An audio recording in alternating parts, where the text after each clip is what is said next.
Hey church family, welcome to the FBC Daily Activity. My name is Nathan Winterland. I'm the Assistant Activities Minister here at First Baptist Church, and I'm excited to lead you in our daily activity for the day, to get up, get moving, and burn a little fat. Because if you're like me, you've gained a little bit of weight here in this quarantine time. You know, I stepped on the scale this morning to weigh myself, and I was sucking in my gut, and my wife walked in, and she laughed at me, and she said, "That's not going to help." And I said, "Of course it's help.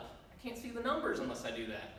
And so, if you're like me in that, let's burn some fat. We're going to do some walking in place today. So what you're going to need is a high back chair, kind of like this. Now, some high back chairs have wheels on them, and you might want to avoid those to keep them from moving around. I've picked out a chair that's got 4 sturdy legs to hold me up while I do my walking in place today. So what you're going to do is you're going to come over and you're going to use the back of that chair for support, and all you're going to do is you're just going to walk in place, just like this. Just walk in place. And they say that the average person takes about 15 minutes to walk a mile. And so this exercise today, we're going to do this for about 15 minutes. Walking in place just like this. And so for some of y'all, you might want to use the back of this chair just to have something to grab onto while you're watching TV, watching your TV program. Others, maybe you don't need that back of that chair, and in which case, get your arms involved in the workout too, all right? Keep your upper body moving and the blood flowing all around. And as you're doing that, you know, I'm not David Johnson, but I'd like to be. And so I've got a joke for you today. So let me ask you this. What kind of magazines do cows read? I don't know. What kind of magazines do cows read? Catalogs. All right, so as you guys are doing your walking in place today, I've got a little devotion to share with you. And so, you know, this is a good devotion for Easter time because we're talking a little bit about the Passover meal that happened right before Jesus died on the cross for us.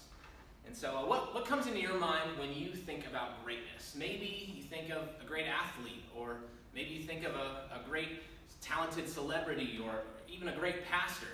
Well, greatness according to God comes down to one word, and that word is service. In other words, true greatness is taking a posture of service toward others in our community, society, the world, and even within the body of Christ, the church. Jesus exemplified God's definition of greatness over and over again.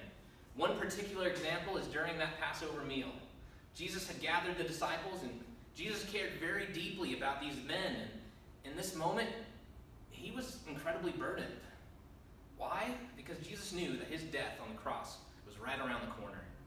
Suddenly, in the middle of dinner, Jesus stood up from the table. He took off his outer robe and wrapped a towel around his waist. Taking the role of a servant, Jesus took a basin of water and began to wash the disciples' feet.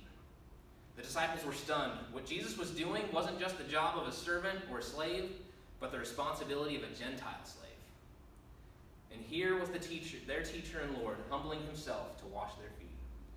Jesus demonstrated true greatness by serving others. What about you? Do you have a servant's heart? How are you doing when it comes to living like Jesus? You know, this time of quarantine and social distancing is a great opportunity to serve others and those around us and helping them out with what they need and reaching out and making sure others feel connected and comforted in this time. So with that, that's our daily activity today. We'll see you tomorrow.